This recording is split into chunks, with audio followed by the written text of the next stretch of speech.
This is going to be another fun build, and full disclosure, it's going to be super repetitive. I'm building a coffee table, and it's got curved sides underneath. Originally, I called it the ribbon table, but I've subsequently changed the name. What we're going to be doing is we are going to be cutting up boards like this, milling them down into a nice four-faced side, and then ripping them up. I did start ripping them on the bandsaw, but it was absolute chaos and it took forever, so I've been ripping it up on the table. So I've got a relatively short curve, small curve. Check it out, see what I'm doing.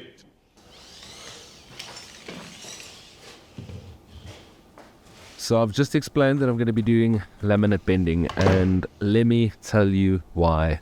Steam bending versus laminate bending. Steam bending has so many nuances that you need to take into consideration. The first and foremost being R&D, where you have to bend a piece, take it out of the clamps, wait for it to dry, take it out of its form, and then see what kind of spring back you've got after that. And only then will you be able to know exactly what size table you can make, and you can go from there. But there's another big reason why I didn't do steam bending, and that is because here in South Africa, we do not get perfect rift or quarter sawn oak. So when you're left with flat and plain sawn oak, the next best option is obviously to rip down all of your laminates and make them yourself. So naturally I decided to make 128 of my own veneers by hand. Just for reference with that number, that is 16 bends on the Kipande table, 8 on each side with 8 veneers in each, so it's 8 times 2 times 8 gives you 128.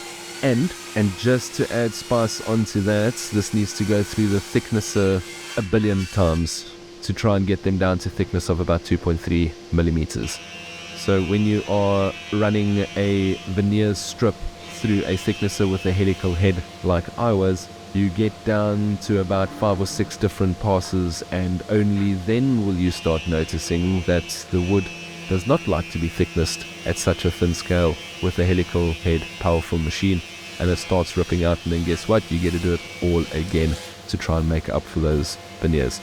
So when you're thicknessing each strip down by about 0.2 millimeters per pass, that's 9 passes over each veneer, and across all 128 veneers, it's over 1,000 passes through the thicknesser. So there's definitely one thing to say, is that this hammer thicknesser that I've got definitely was put through its paces, and I think it managed to hold the job up well, but definitely looking at getting a wide belt sander, because that would make life a heck of a lot easier.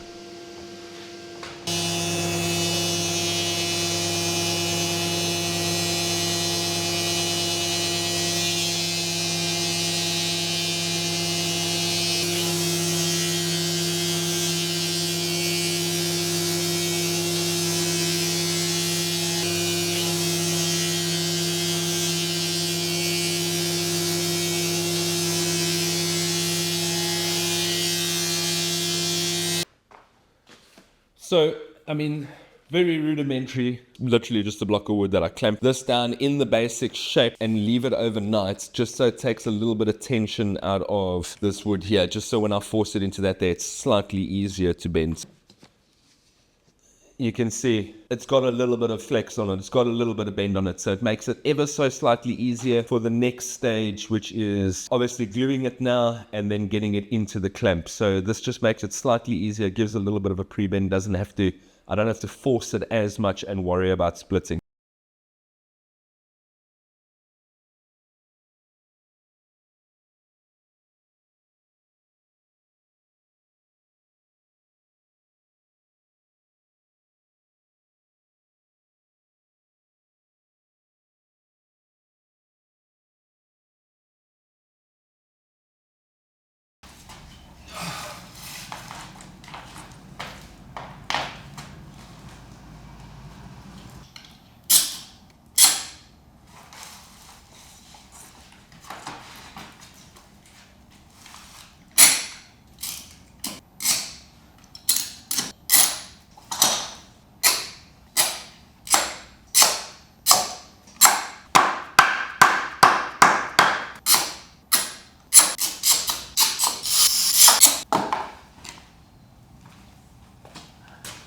Okay, so we got number 2 here. I've done number 1. I've just tried with the short pieces first, just to see how this goes. I'm going to make a couple more jigs now to hold the rest of the pieces, because I need to start gluing up more than one at a time. Problem is, I've only got so many clamps, and this one jig takes 18 clamps. I've got to order more clamps. This section, fairly straightforward process. Why do I choose the most complicated things? Everything's R&D for me. The problem with building different furniture or one-of-a-kind furniture with every single piece is that every single thing you do is new. Fundamentals stay the same, but your jigs you have to make new, your setup you have to do new, you have to figure out a new workflow. So doing it under pressure is also not ideal. There we go. Beautiful. That's nice and solid. Just got to clean up the edges of this one like I did with this one. So the long one that goes on that side is going to flip over or override that one and touch this side here. Those are virtually identical. I'm stoked with the way these are turning out so far. It's pretty good.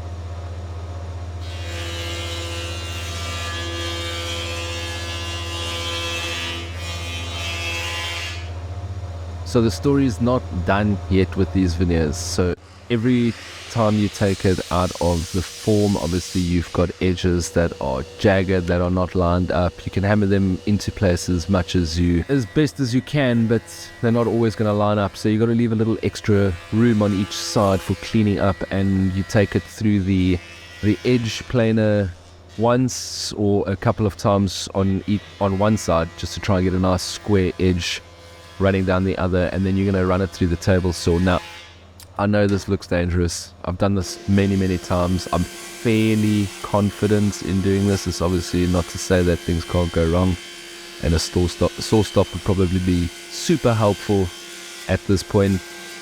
But c'est la vie, you work with what you got, and this is where we're at. So yeah, you clean up one side with the jointer, run the other side through the table saw so you can get relatively parallel faces, and then after that, if you're wanting a spectacular joint, you're going to do what I'm going to do, and you're going to run a hand plane down each side and get that absolutely flat, so that once you joint your boards together, they sit together nicely, absolutely perfectly. Thankfully there's only 16 of these that you've got to do, so it's not too bad, it's not too time consuming, and this is probably one of the only two hand like old school woodworking hand parts that I do in the making of this video, which is a little bit sad but also necessary in the context of making this. Obviously there's no real joints on this table or anything like that, so hand planing and chiseling a little bit later is the only bit of hand tooling that I get to play with.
Kind of now, next step is to try and figure out how to lay these guys out. I like that one.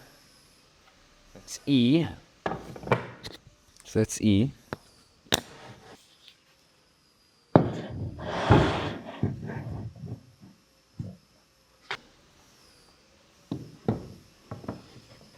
B. This guy here, it's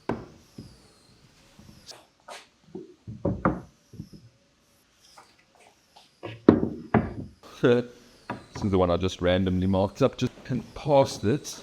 Yes. Okay. See how this one lands up. Over there. See, I don't like this stuff. This is my least favorite one. I don't like that knot over there. I don't like that. So I'm going to pop that off.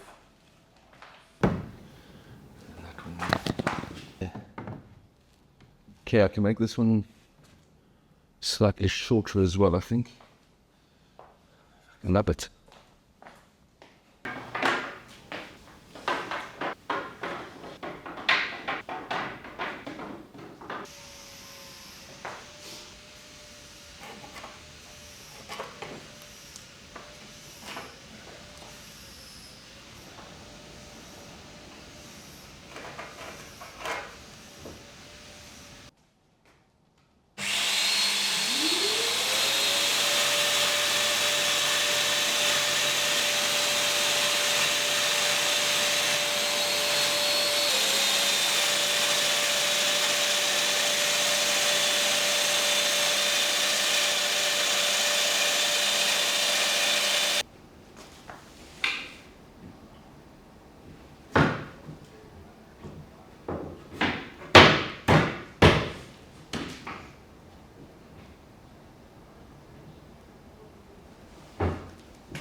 Johnson, so on the like far side, and then on like the doormat side where that big VW post is down.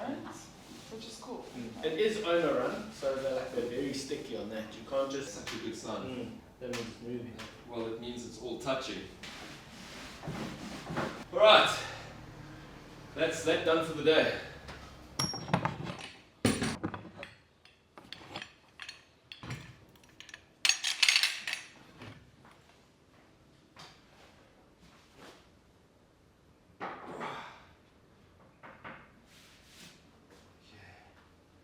Just want to give a quick shout out while I'm standing here to Festool. They've kindly lent me the Domino 500 and the ETS 150 sander for the making of this piece. And no, it's not sponsored, just to be clear. They know exactly where these tools are and they are coming to fetch them and they are going to be wanting them back. But I'll happily take the loan because sanding with proper dust extraction and a really cool tool like the Domino really helped with bringing this build together. After 5 years of breathing in sawdust, it feels like cheating in the best possible ways. So yeah, big thanks to them for letting me put these through their paces on a real build, not just a showroom demo, and come and collect them whenever you're ready, guys.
Alright, I just want to start closing this video off with a few notes on style and changes and things like that. When I opened Hutch about 5 years ago, I was firmly mid-century modern. Straight lines, angled, sleek, minimalist look, clean, sharp, no fuss, all of that jazz. And for a lack of a better term, very behaved in the furniture making world. Over time though, I started sneaking around corners, cutting bends, angling things out, doing a bit of flair for flair's sake, and I was genuinely drawn to the sculptural side of the craft. And once you start bending wood, it's so hard to just ignore it and to go back to not bending wood, basically. So the real turning point was when I built the Koto, and I think you guys may have watched that video previously. If you haven't, go check it out. There's a link here that you can go see that. But the Koto was the first time I fully committed into structural audacity. Bend laminations pushed far beyond what I dared. And when it held and it actually worked, something clicked. It wasn't just a phase, it was an absolute glorious feeling, and I knew that that was the calling. I knew that that was where I needed to go. So after the Koto, I couldn't stop thinking about curves. When I closed my eyes at night or opened them up in the morning, all I could think about was how can I bend something to make it look really cool, and how can I bend it to make it stand out into something that nobody has ever seen before. New shapes, new bends, new problems to solve. My mindset shifted from making furniture that's fun to making pieces that are statements. There is a difference, and once you feel it, you can't unfeel it. Now I can't stop thinking about where this is going to go. More steam bending, more laminations, and honestly, I'm starting to look at power carving too. One of the next builds that I've got lined up has got some serious detail to it, and it's going to be so exciting to execute. For now though, the Kipande has earned its place. It's alongside the rest of the collection that showed this year at Decorex, and it was part of the Tension collection. There was another piece that was also involved in that, and that was called the Imara coffee table. And just as a cool little sneak teaser kind of vibe, I am going to be making a video of that next. So hit subscribe, hit notify, get all the bells and whistles, get all the bangs and everything, so that as soon as that video drops, you guys can watch that one. That one's actual steam bending with Ash. Super cool to watch. And not only that, but all three of the pieces that I've mentioned now, the Koto, the Kipande, and the Imara, won Best Furniture at Decorex 2026. So it's a really humbled feeling that I'm having this year, and I cannot wait to see what's going to happen in the future.